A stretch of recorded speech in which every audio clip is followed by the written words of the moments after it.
Galatians 6:9. And let us not grow weary of doing good, for in due season we will reap if we do not give up.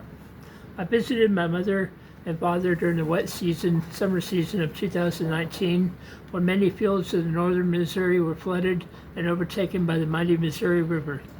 Many farmers lost their crops that they had worked so hard for, as they were inundated by floodwaters and washed away with the sweeping current of the river. From what I've heard on the news, further north into the plains of Iowa and Nebraska, much was the same story. Crops were flooded and washed away. Farmers had worked so hard, and in just a short period of time, things turned to disaster. Over the years, the same thing has taken place time and time again, and yet the farmers remained to maintain the ground in and year out. Some years a wonderful harvest was reaped, and in some other years a terrible tragedy of floods struck the plains and wiped out the crops and what seemed like an instant over all the work they had put in those years. Why did the farmers remain? Why did they not move to higher ground and more stability and securing a harvest? Surely they were exhausted by planting seed, seeing it grow, and then seeing it wash away the mighty Missouri or Mississippi. Why did they not give up? The answer: this was their land, and they had faith in each new year and each new crop that they planted that something was going to come of it. Yes, they could have given up. However, they worked so hard to secure and maintain the land that they called their own. This land was their homestead, and they were determined to rebuild and never give up. They might have grown impatient of floodwaters and wondering when they could resume work, but they teamed together with other farmers and neighbors to build dams and barricades. They teamed together with others to provide safety nets and shelters from the storms.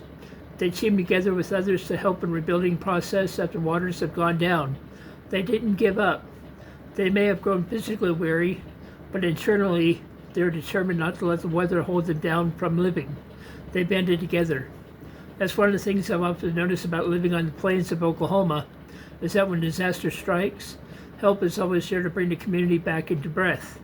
No one gives up. No one grows weary. They band together for a common good.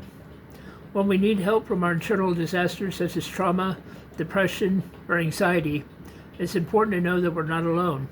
There are other people around us who have been where we have been and whose desire is to help us through those rough times. There are other people such as counselors, therapists, case managers, doctors, psychiatrists, psychologists, physicians, whose desire is to help build the dams and barricades against the floodwaters and torrents of our lives. Friends, acquaintances, pastors, they're also there too. The important thing is that we do not grow weary of doing good.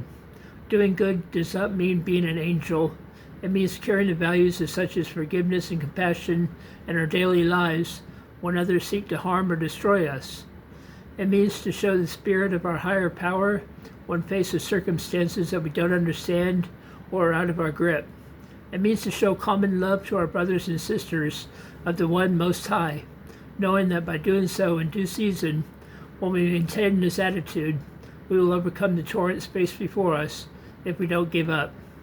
We, as trauma and PTSD survivors, know that it's not an easy road, but we weren't guaranteed tomorrow, however.